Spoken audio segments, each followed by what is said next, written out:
नमस्कार मित्रों, आप सभी का स्वागत है।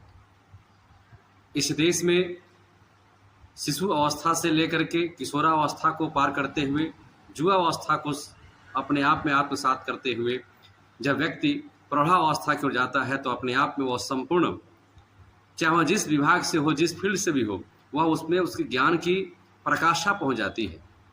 इसीलिए मैं कहना चाहता हूं कि हमारे देश के जितने भी वरिष्ठ नागरिक हैं, जितने भी, मैं तो उनको परिपक्व नागरिक कहता हूं, उनका हर दृष्टिकोण से सम्मान होना चाहिए। उनके ज्ञान का लाभ हमें उठाना चाहिए। उनके द्वारा अनुभव प्राप्त करने के पश्चात जो शब्द कहा जाए उसका लाभ उठाना चाहिए।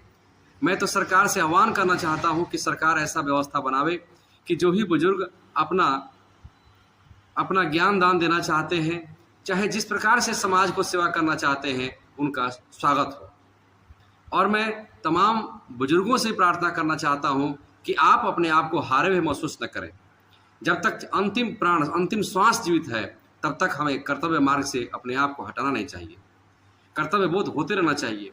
और जैसे ही आप अपने दायित्व से मुक्त होते हैं, आपके अंदर यह विराट भाव आना चाहिए कि यह सारा संसार मेरा है, मैं सबका हूं, सब मेरे हैं, दूसरे के बच्चे, दूसरे के परिवार भी आपका है। जरा सा इस भाव में अपने आप को ला कर देखिए, कितनी बड़ी उपलब्धि आपको मिलेगी, कितनी शांति आपको मिलेगी, और आप उस चरम स्थिति को पकड़ पाएंगे, पहुंच पाएंगे, जिसके लिए आपने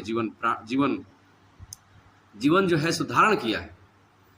और एक अभ्यास बन जाएगा। जब आपके अंदर पूरे समाज के प्रति कुछ करने की इच्छा जागृत हो जाएगी, समर्पण का भाव आ जाएगा, इसी का नाम तो मुक्ति है। मुक्ति क्या है? अपने विचारों से मुक्त हो जाना, अपने जो हमारा स्वार्थ है उससे मुक्त हो जाना और परमार्थ से युक्त हो जाना, यही तो मुक्ति का मार्ग है, यही तो मुक्ति है। साधारण शब्दों में मैं इतना ही कहना चाहता हूं कि यदि स्वयं का कल्याण करना हो, राष्ट्र का कल्याण करना हो, तो वरिष्ठ नागरिक अपने लिए स्वयं एक रास्ता ढूंढें कि किस प्रकार समाज में बच्चों को सही मार्गदर्शन दिखा पाएं। अगर आप शिक्षक हैं तो पढ़ा पाएं।